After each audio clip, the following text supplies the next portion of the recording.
Les invito a que abramos nuestras Biblias. Vamos a la porción de Marcos que corresponde hoy. Permítame un segundo. Pongo el Gloria por acá. Cojo mi Biblia porque la palabra de Dios es la que debe entonces guiar nuestros pensamientos. Yo solo soy y quiero ser, hermanos, un instrumento para mostrarle lo que el Señor también a mí me muestra en realidad. Y lo que yo sé que ustedes están aprendiendo, porque yo sé y tengo esa seguridad, ustedes me están siguiendo en el estudio en sus casas, estudiando juiciosamente, concienzudamente también la Escritura. Toda la Escritura es perfecta. Y además, hermanos, toda la Escritura tiene un inicio, pero tiene un final perfecto, o una meta perfecta, o un blanco perfecto. Y estoy hablando de que toda la Escritura nos guía hacia Jesús. En este caso estamos hablando del Evangelio de Marcos.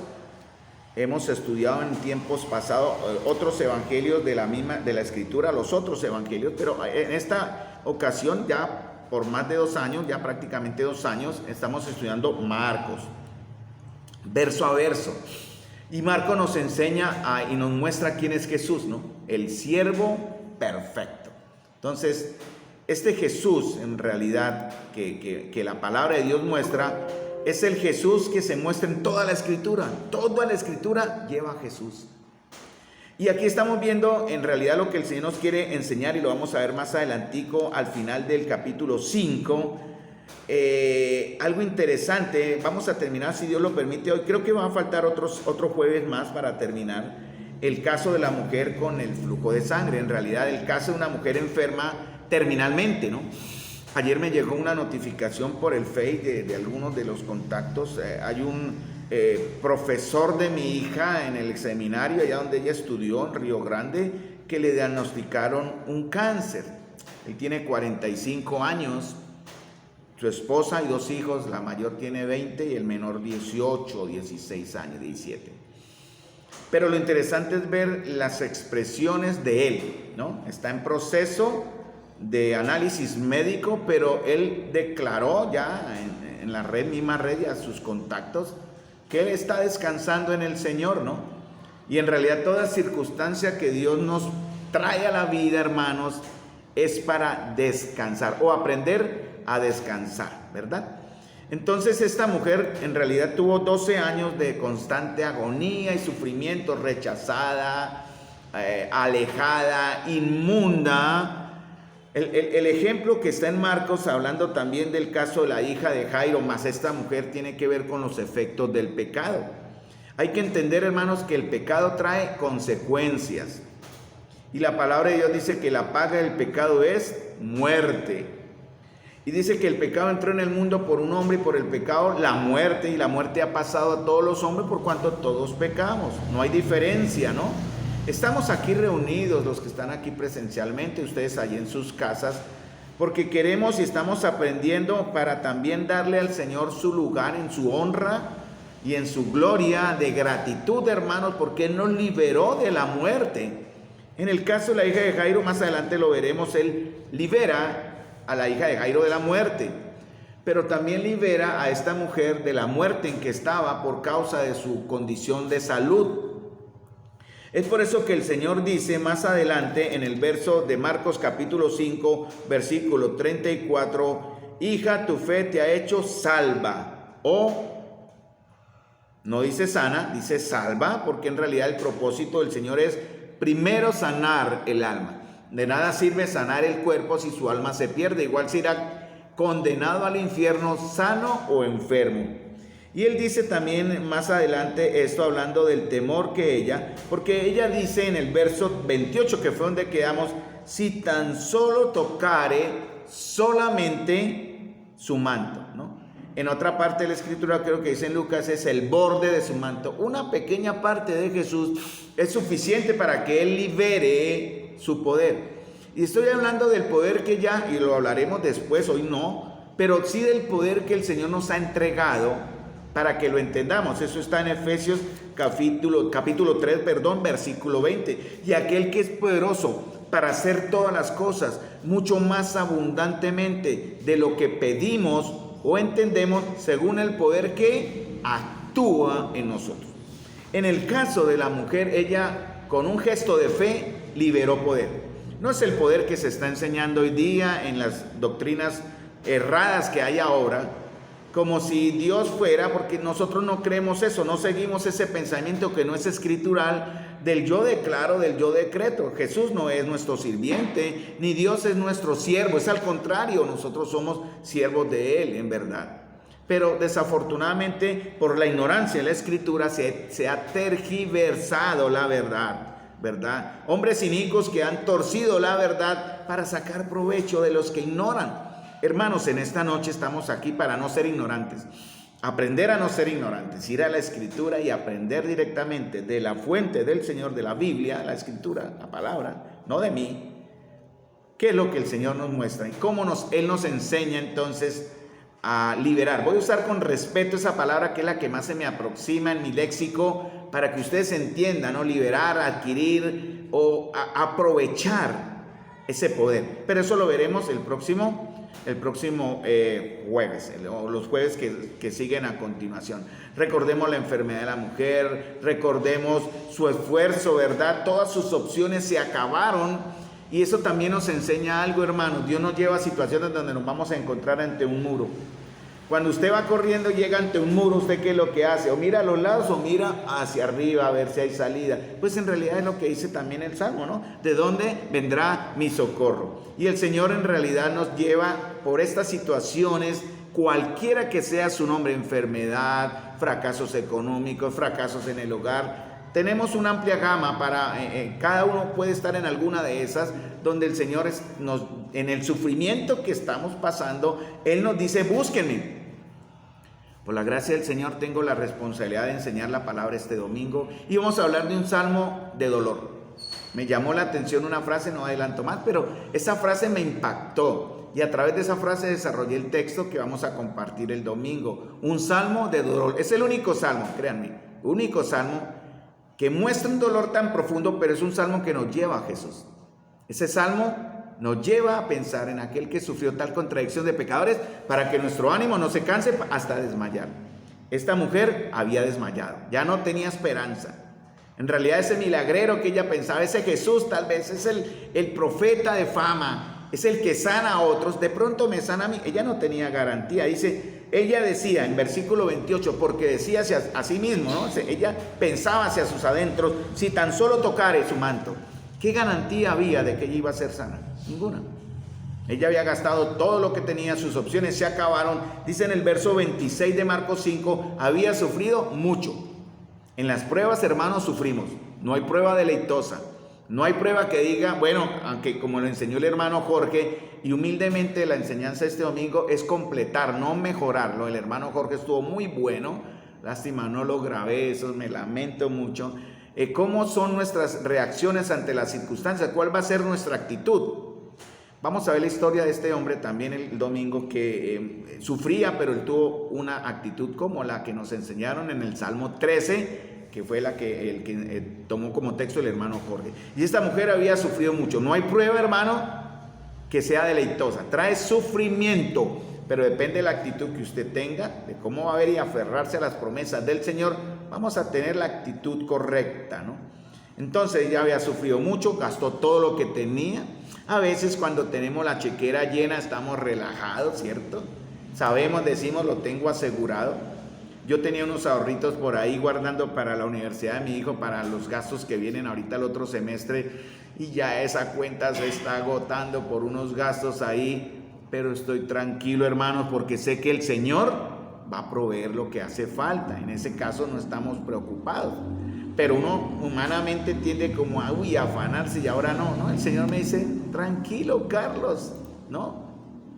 Bástale a cada día su propio mal. Y esta mujer era su último día, llamémosla así, nada le había aprovechado, le había ido peor.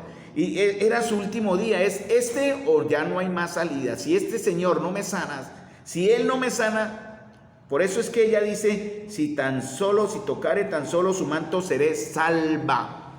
Ella estaba tan cansada, hermanos, en verdad que su única esperanza era salvación. Ella en realidad por el flujo de sangre seguramente tenía anemias, estaba muy enferma. Era una enfermedad incurable. Lucas dice que los médicos no pudieron hacer mucho, por ninguno había podido ser curada, ¿no?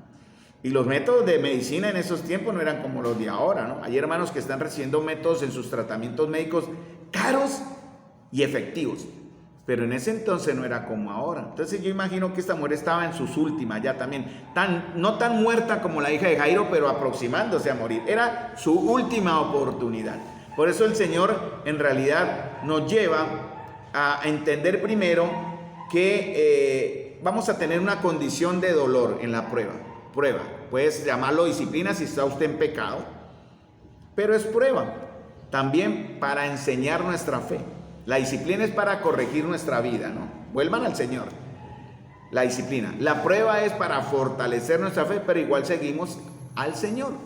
Entonces, esta situación, una enfermedad, consecuencia del pecado. Estamos en un mundo caído. Las personas no reaccionan como nosotros queremos que reaccionen, ¿no? Los que amamos nos causan dolor. El mismo Señor lo dijo, ¿no? Yo traeré guerra, ¿no? Habrá disensión entre el papá y la mamá, entre el padre y el hijo, entre esposos.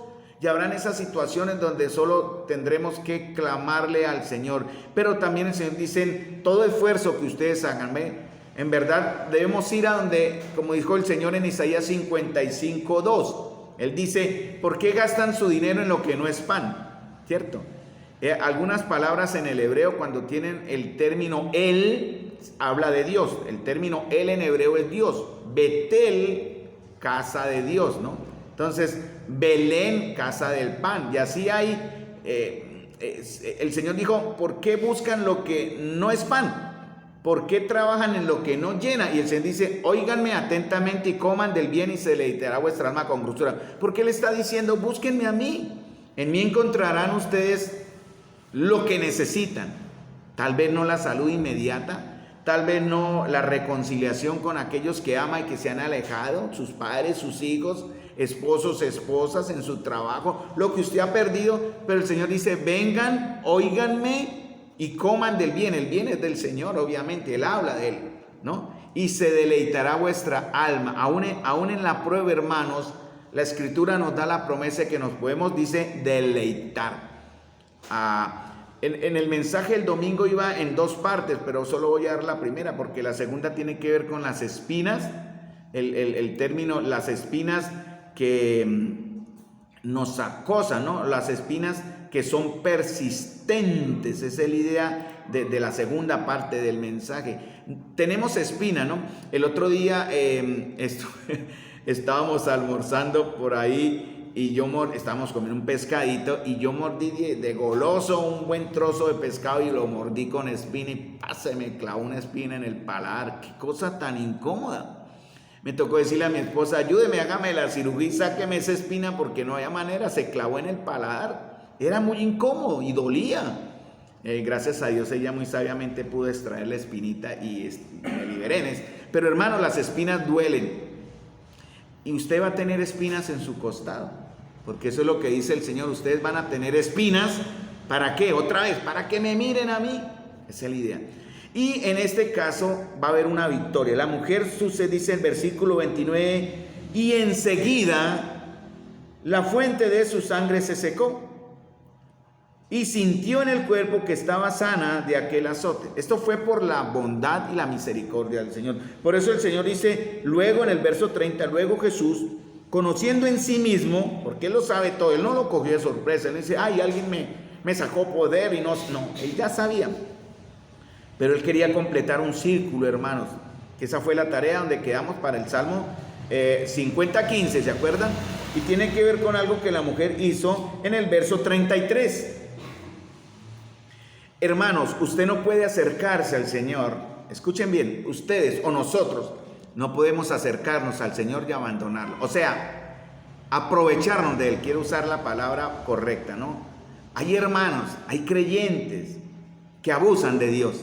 Y la palabra abusivo es dura, ¿no? Abusan porque, entre comillas, nadie se puede aprovechar de eso, obviamente, pero ellos piensan, ¿no? O en algún momento pensamos que nos podemos aprovechar de Dios, ¿no? Sacar del Señor algo y después dejarlo, ¿no? Ya me sirvió, ya lo desecho, en cierta manera. Esta mujer sabía, y en verdad lo vemos en el verso 33, el círculo de la fe cómo se cierra. Y todo comienza en el Salmo 50, 15.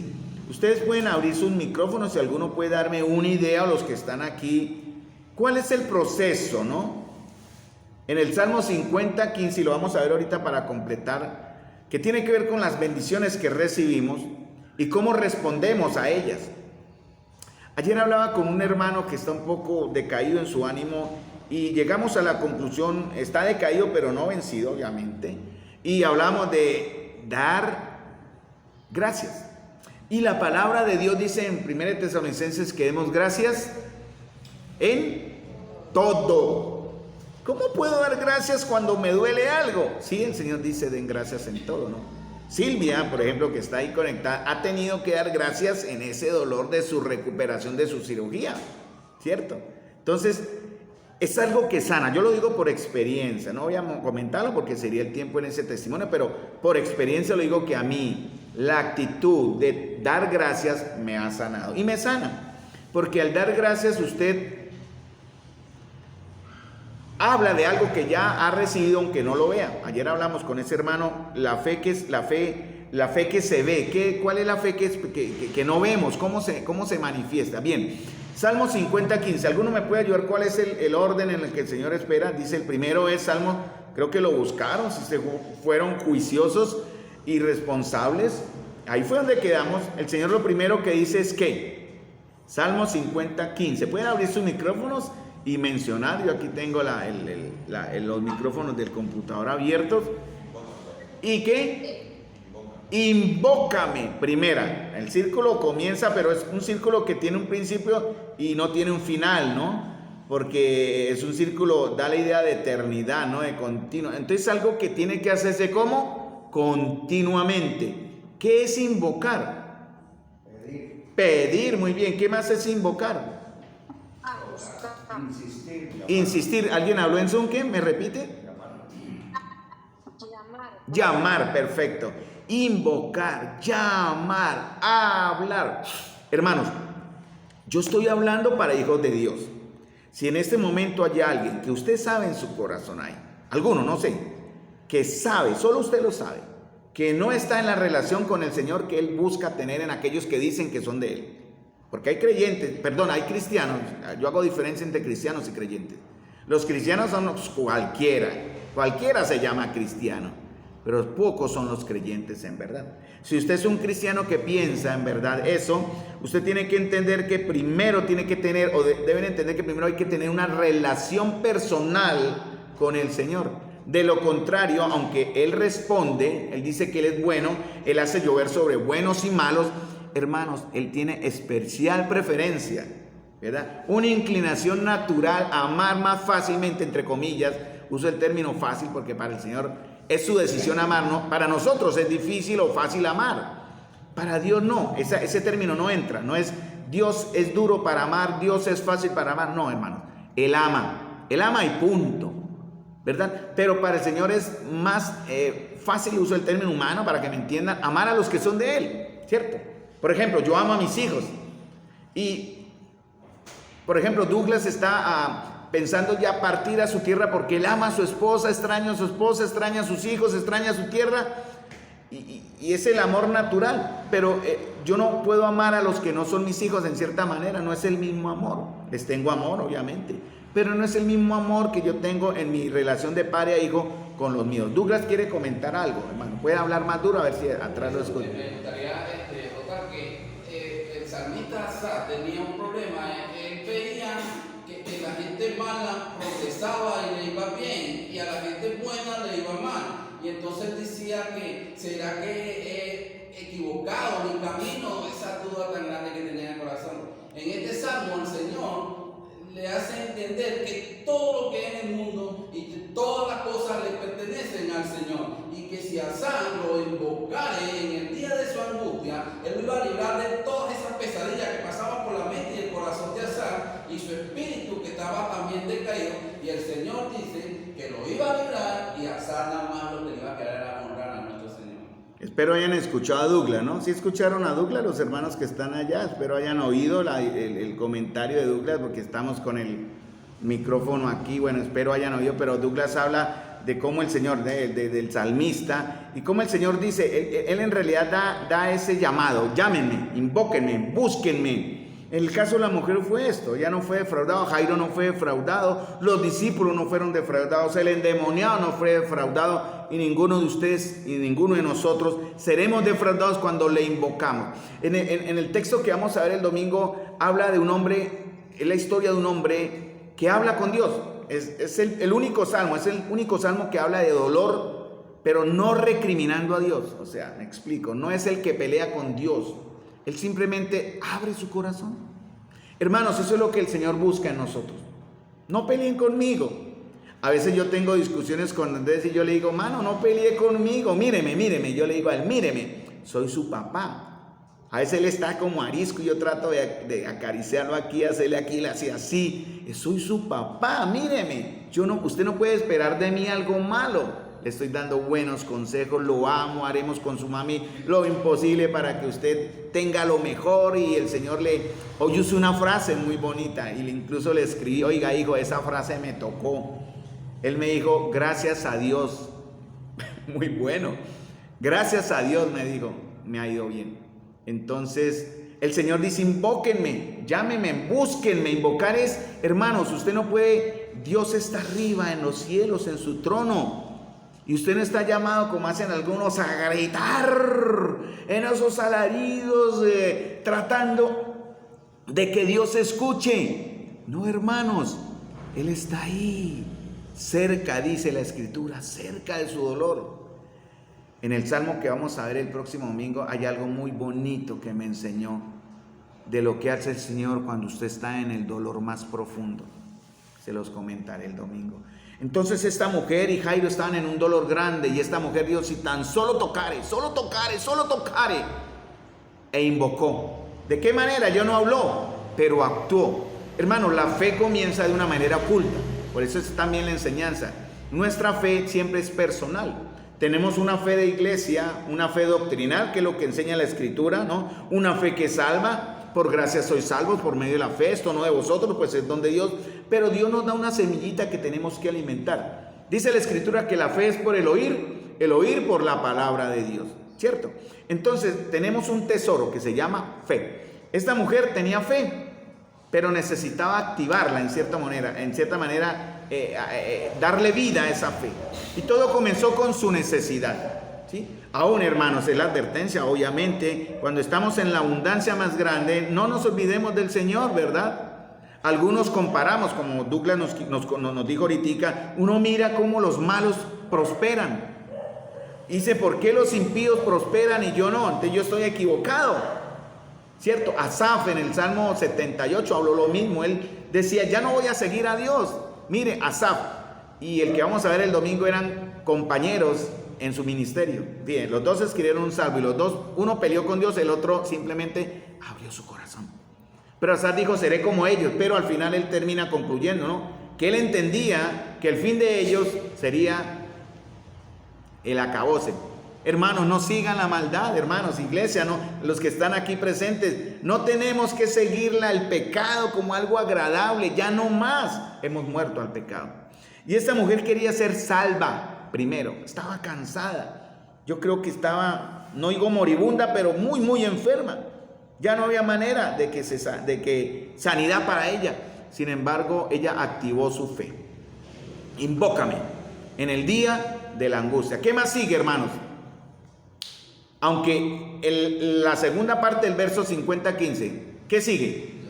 Dice: te libraré. Ahora, algunos pueden tomar esto. Recordemos que hay promesas que son condicionales y otras que son incondicionales.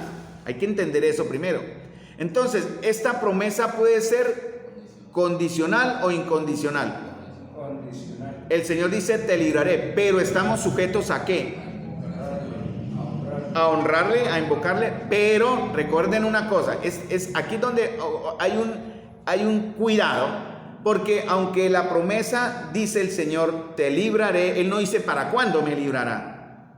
Estamos sujetos a la voluntad de Dios. Dios es poderoso, Él es soberano, hermanos. Recuerden, El otro día hablamos que Dios hace lo que quiere, como quiere, cuando quiere, donde quiere, con quien quiere, pero con nosotros, hermanos, va a ser mucho más cuidadoso y especial. Él dice, te libraré. Pablo tenía un aguijón, una espina en su costado, y él había orado al Señor varias veces, 3 veces creo, y el Señor le dijo, no, Pablo. Uno diría, bueno, Pablo es lo máximo en realidad. Bueno, nosotros aquí somos cristocéntricos, quiero aclarar, la iglesia es de Cristo, no pablocéntrica, ¿no? Somos de Cristo, pero Pablo era un hombre muy entregado al Señor, sin embargo sufría. Y él le dijo al Señor, líbrame, líbrame, así lo serviré mejor. Dijo, no, usted me va a servir mejor con ese aguijón. ¿Cuándo libró el Señor a Pablo? Cuando él murió. Y estoy seguro que Pablo le invocó porque él le oró al Señor. ¿Cómo le oraría Pablo? Con ruego. Él lo dijo en Filipenses, con oración, ruego y acción de gracias. Pablo no se iba a contradecir en lo que enseñaba. Pero el Señor dijo, yo lo voy a librar, pero es en mi tiempo. Bástate en mi gracia. ¿Saben, hermanos? Esa es la otra parte de la enseñanza, porque hay que guiar a ese contexto también, ¿no? El Señor nos da algo. La misericordia es algo que Él le nace dar también. Él tiene misericordia del que quiere tener misericordia. Pero la gracia, dice, está ahí en abundancia para aprovecharla. Y el Señor le dijo a Pablo, bástate en mi gracia, porque mi poder se perfecciona en la debilidad. El poder de Cristo, y eso lo veremos en los próximos jueves, se perfeccionó en la cruz del Calvario. Por decir algo en términos, para que humanamente me entiendan, perfeccionar. El poder de Dios se manifestó en la cruz del Calvario. El poder para activar nuestra fe a través de nuestras pruebas se va a activar, se va a vivir o a vitalizar. Estoy tratando de usar los términos, no me vayan a malinterpretar, por favor. Los términos correctos es mirando, hermanos, hacia la cruz. Te libraré. Bueno, el Señor actúa en soberanía, ¿no? Salmo 50, te libraré. En el caso de la mujer con flujo fue en ese momento. En el caso de Jairo tuvo que esperar, ¿no? Jairo llevaba a Jesús a su casa, ¿no? No olviden, hermanos, la enseñanza, ¿no? Eso también es parte del estudio, ¿no? Hay que buscar a Jesús, hay que adorar a Jesús, hay que invocar o rogarle a Jesús, hay que llevar a Jesús a casa y hay que esperar a Jesús. La pregunta grande para nosotros como padres, como parte de nuestra fe es si verdaderamente está Jesús en nuestra casa. Yo le digo a los hermanos acá, ustedes que están allá, si usted mira a su lado, pueden tener a su esposo, a su esposa, a su hijo, a su perrito, su mascotica, por decir algo, pero ¿sí está Jesús en su casa? ¿Sí está? ¿Podemos decirlo? ¿Puede usted decirlo en verdad? Gran pregunta, cada respuesta será de parte de usted. El Señor le dijo, invócame en el día de la angustia, te libraré, no sé en qué momento, o sea, usted no sabe en qué momento, pero Dios sí. Pero ¿qué dice el Señor? Y tú me honrarás. Entonces, ¿yo tengo que honrar al Señor en el momento de recibir la bendición? No, hermanos. Eso es la fe que no se ve. Eso hablábamos con el hermano ayer. Tengo que dar gracias por algo que yo no veo, que en realidad tengo que poner en mi mente, visualizar. Usemos el término visualizar, ver, mirar hacia el futuro, mirar en el plan de Dios, en qué momento será. Yo humanamente no lo sé, Dios sí. Pero tengo que ver y en base a eso. Por ejemplo, en Hebreos dicen que los que esperaban eran mirando hacia la eternidad, hacia la ciudad celestial. No la veían, no la conocían, la visualizaban. En Apocalipsis se habla de la Jerusalén celestial. Es una visión que Juan tiene y es una visión real. No es algo alegórico, es real. Hay un lugar que el Señor le muestra, miren, esta es la ciudad, la Jerusalén celestial que descenderá al cielo. Allá estaremos, hermanos. Para algunos que no entienden, le han dado la explicación humana. No, eso es alegórico, no, eso es simbólico, no, eso hay que buscarle otra explicación. No, hermanos, pues en el caso mío yo tengo mi fe muy calmada, muy tranquilo y muy seguro al ver eso de la manera, para mí en lo personal, creo que la manera correcta, es personal, mi observación ahora que estoy diciendo, al ver a la Jerusalén celestial como algo real, no simbólico o imaginario de Juan queriéndonos explicar algo. Hay que sacar la enseñanza también de eso, obviamente, ¿no? Porque todo mira a Cristo, ¿no? Las bases, los fundamentos, las 12 piedras, todo eso tiene una explicación para Jesús, llevando a Jesús. Pero hay una ciudad. Y él dice el Señor, tú me honrarás. Por eso la palabra de Dios dice, demos gracias en todo. Entonces, cuando las bendiciones descienden del cielo, los que han recibido, los que las han recibido, debemos responder en forma de acción de gracias. Así en el momento no tengamos lo que deseamos. Si usted está enfermo ahora, ¿qué tiene que hacer? Eso es lo que dice el Señor. No es un lavadito ahí como me está dando como un consuelo, ¿cómo dice? Mal de muchos, consuelo de tontos, dicen por ahí. No, hermano. El Señor dice, ya, invóqueme, sígame buscando. ¿Sí? Reposa en mí, yo lo voy a librar. Si no es aquí, será más adelante. Tranquilo, usted tiene que aprender primero. Y también dice el Señor, tú me honrarás. Pero por eso la Escritura, Pablo dice, dad gracias en todo. Entonces, ¿cómo se da gloria a Dios, hermanos? Por medio de la gratitud. Si usted no es un creyente que es de gratitud, hermano, algo falla en su corazón. ¿Sí? Yo conozco cristianos, yo era así antes, créanme. Yo era que recibía las bendiciones de Dios y poco le decía, bueno, muchas veces, bueno, bien. Pero ya más adelante aprendí, Señor, gracias, Señor, gracias. Y tenemos que expresarlo, decirlo. Y al no ser agradecidos, hermanos, quiere decir que no entendemos. Muchos de ustedes tal vez no lo han entendido, tener gratitud con lo que tienen. ¿Qué tenemos hoy, por ejemplo? Salud, ¿cierto? Algunos no tienen salud, pero igual hay que ser agradecido. ¿Qué otras cosas no tenemos? O tenemos una familia, ¿no? Y algunos no son agradecidos con eso. Los que de pronto están más solitos, pues tienen la familia de Dios aquí, ¿cierto? Entonces hay muchas cosas para ser agradecidos, pero tiene que ver con entender la misericordia del Señor, ¿no? Entender los propósitos del Señor. Y cuando cerramos nuestros labios para expresar gratitud, quiere decir cuando no somos agradecidos, porque los labios tienen que llenarse de algo, hermano.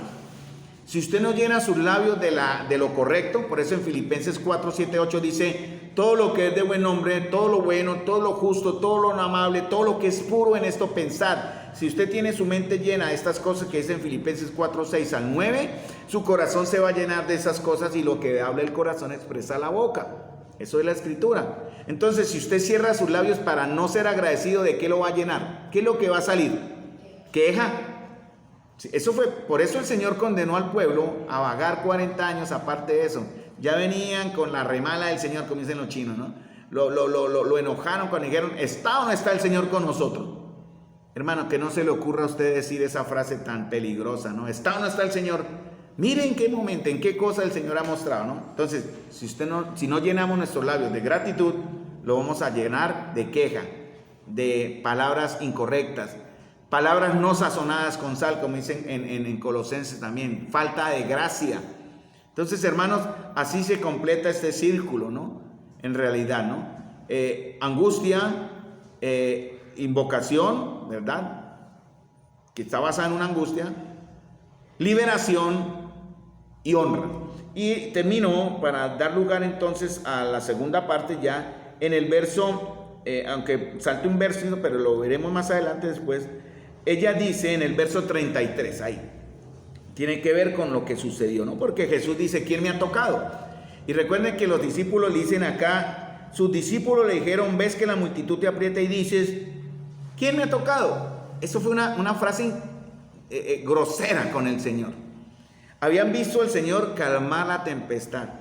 En Marcos más adelante se habla de que Él multiplica los panes y los peces, ¿no? Pero en otras partes en otro evangelio dice que eso fue antes. En realidad el tiempo no es lo que importa tanto, sino lo que Él hizo.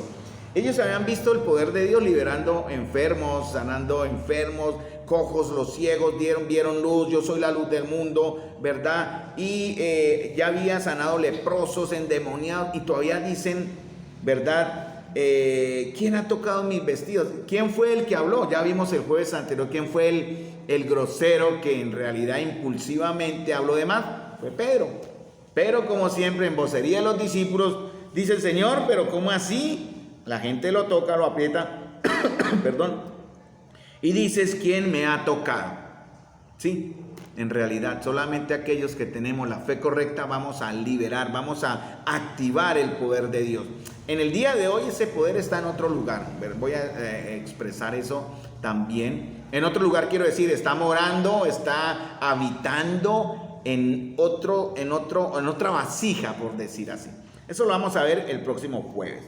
Y dice el verso 33. Entonces la mujer, miren bien cuando usted se acerca al Señor, con qué actitud debe acercarnos o cómo debemos acercarnos. Verso 33 de Marcos 5. Entonces la mujer temiendo y temblando. Eso se llama temor, reverencia.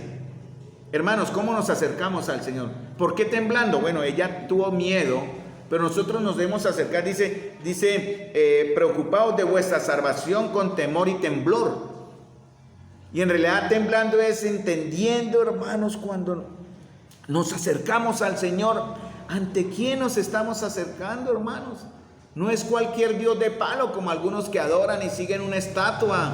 No es el Buda de 20 o 30 metros que está en China o todas las figuras que buscan guiar al hombre al encuentro divino, que son caminos que a ellos les parecen derechos, pero su fin son caminos de muerte.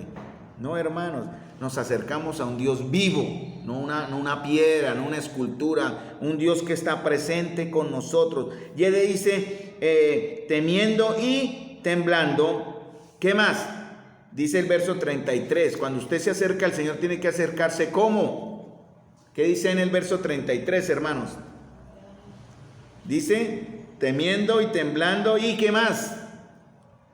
¿Qué dice ahí? Lean el verso, hermanitos. Miren sus ojitos ahí al verso 33. ¿Cómo?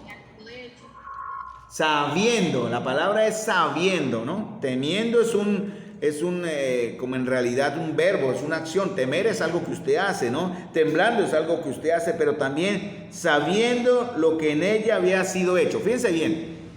Sabiendo lo que en ella había sido hecho, no lo que ella hizo. ¿Perdón? ¿Cómo dijo? No. Sí, la conclusión es, cuando usted entiende, hermanos, lo que el Señor ha hecho por usted, por mí, cuando lo entendemos, no lo que yo hice. ¿Ella qué lo hizo? Ella tocó al Señor, ¿no? No, el Señor, ella no dice. Ella dice, sabiendo lo que en ella había sido hecho. Y volvemos al punto para terminar aquí en este último minutico ya. ¿Qué es lo que el Señor ha hecho por nosotros, hermanos? ¿Qué es lo que Él está haciendo? ¿Qué es lo que hará? Invócame, te libraré, tú me honrarás. Pero mientras eso pasa, honremos al Señor, ¿no? Por eso dice, vino y se postró delante de Él y le dijo ¿qué? ¿Qué dice el verso 33? Primero, temiendo y temblando, reverencia, temor reverente. Segundo, convicción, conocimiento de lo que el Señor ha hecho por mí, ¿no? Proclamemos sus misericordias. Y dice, se postró delante de Él, que es adoración. Sí, no es delante del pastor, no es delante del líder, no es delante del papa, no es delante del cura, no es delante de nada. Cuidado con eso, hermanos. Somos iguales en el Señor. Pero dice, se postró delante de Él. Hermanos, en este momento, más adelantico, vamos a orar. Y vamos a postrarnos delante de Él. Y también dice, le dijo que toda.